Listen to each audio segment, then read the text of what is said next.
Kody and the boys had a fallout. I know that Kody did not see the boys over Christmas because of it, but because of that, apparently, he didn't see Savannah either over Christmas. He hasn't spoken to me since my birthday. Since your birthday? Savannah's birthday is the beginning of December, and it's middle of January.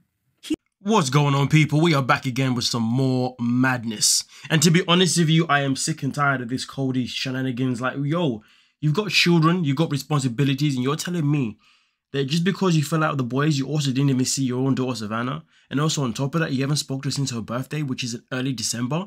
And now we're all the way in freaking January. And this guy just loves to sit here and point fingers at so-and-so.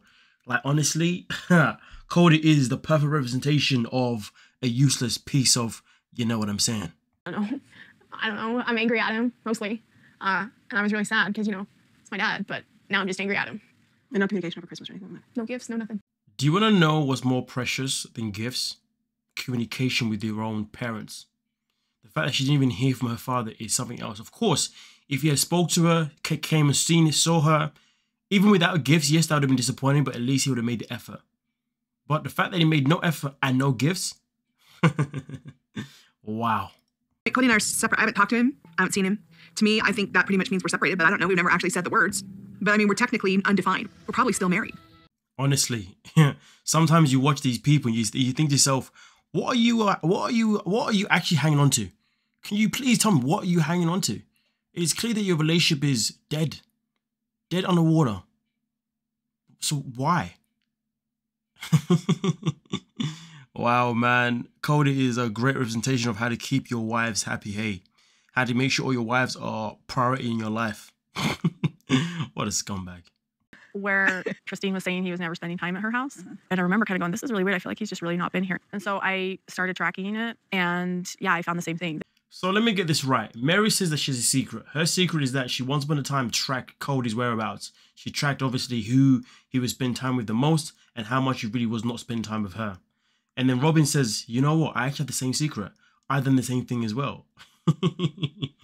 So Robyn claims that there was a time where Kody was spending less time with her than he was with anyone else. If you ask me, this is something that she has tracked pretty much from the get-go, if you ask me. But it's funny because Kody comes out here by talking about how there was a time when he done an experiment when he took Christine to Vegas and he was there for pretty much 3 weeks, just so he can make her feel some type of way. I mean, it's actually quite sad for him to actually do an experiment with his wives, but also at the same time, it is quite tragic that the wives put themselves in a position, or at least 2 of them, put themselves in a position where they wanted to track how much Kody spent time with them. Now, of course, for Meri, I understand it. For Robyn, we all know it was just a way for her to be able to manipulate the situation, say, hey, so I've seen that you've been spending time with so-and-so for this many time, and you've been spending no time with me. I mean, obviously, honestly, Robyn's in no position to complain about how much time Kody has spent with her. Like, really and truly, like, wow. This woman, man. I would have rejected her friendship anyway, to be completely honest with you. If Robyn approached me and wanted to be friends, I would have not been friends still. Because I definitely appreciate and like the honesty from Christine here. You know, talking about how she wouldn't have been friends with Robyn if Robyn had suggested it. Robyn claims that she has tried many times, but who, you know, Robyn claims a lot of things, let's be real. You know, what does Robyn not claim? That's the real question. What does she not claim?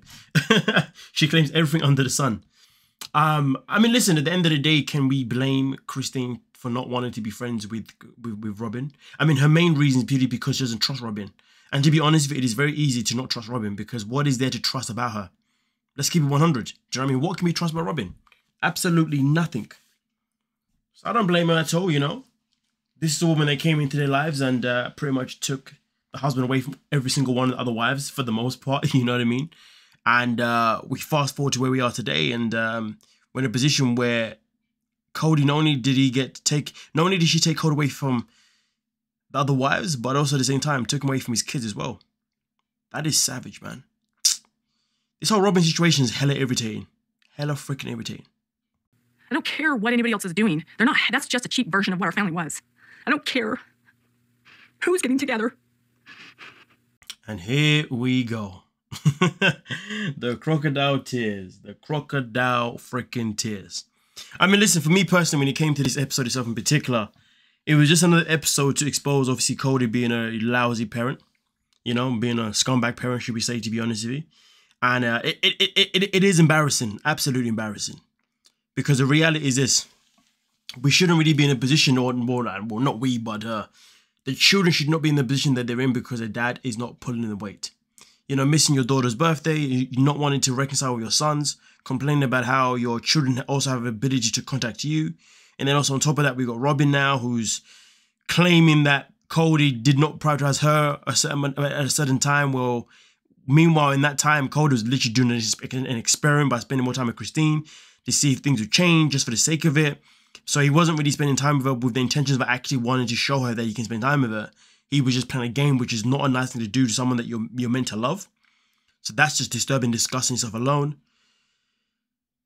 Like, honestly. And then obviously for me, Janelle, obviously, you know, we know that she's left now, but boy, the fact that she was hanging on for such a long time is bizarre to me. Absolutely bizarre to me.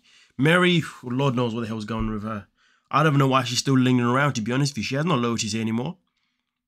Like, why are you here, you know? And Robyn really needs to stop running through the narrative of how she really wants a plural family. She really wants this, you know, polygamous family, all this kind of mumbo jumbo. Like, listen, you came into the family, you came into the household, and you got your man. You got your man, and you made sure all the other wives didn't get him. You won the war, you won the battle.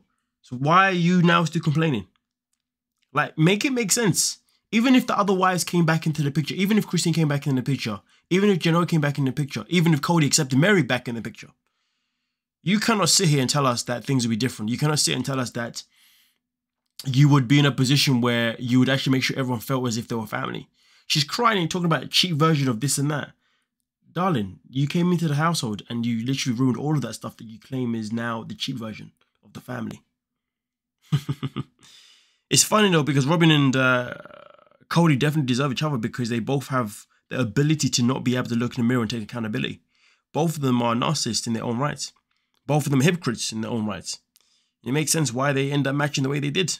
Because they are suited 100%. Like, honestly, it's pathetic to watch. It's crazy because Kody's all about, then you got Robyn always claiming about how she wants to save the whole situation. Like, Robyn just knows what to say to make sure she looks a certain part for the camera. That's all it is. You couldn't tell me otherwise. Like, get the hell out of this nonsense. But with that being said, though, you guys let me know what you're thinking down below, as always, you know, and we can most certainly talk about it. Please don't forget to like, subscribe, and of course, peace.